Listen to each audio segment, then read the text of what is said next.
Hello, easy ആയിട്ടൊരു കടലക്കറി വെച്ചാലോ? അതിന് കടലയും ഒരു പൊട്ടറ്റോയും ഉപ്പും ഇട്ട് വേവിക്കാൻ വയ്ക്കാം. ഞാൻ 4 വിസിലടുപ്പിച്ചാണ് വേവിച്ചത്. അത് വേവിക്കാൻ വെക്കുന്ന സമയം കൊണ്ട് തന്നെ നമുക്ക് 2 സവോള, 3-4 പച്ചമുളക് ഉപ്പിട്ട് കുറച്ച് ഉപ്പിട്ട് അത് നന്നായിട്ടൊന്ന് വഴറ്റിയെടുക്കാം. സവാള ഒന്ന് വരുമ്പോഴത്തേക്കും നമുക്ക് പൊടികൾ ആവശ്യമായിട്ടുള്ള ഇടാം.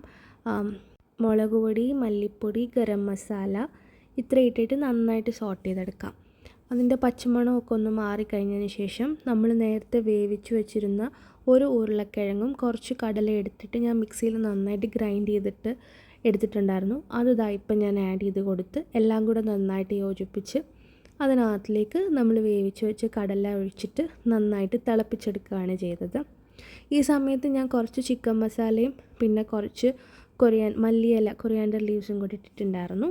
എന്നിട്ട് ഇതൊന്ന് തിളച്ച് വന്നാൽ നമ്മുടെ ഈസി ആയിട്ട് നല്ല കൊഴുത്ത് നല്ല കുറുകിയിരിക്കുന്ന കടലക്കറി റെഡി ആയിട്ടുണ്ട്.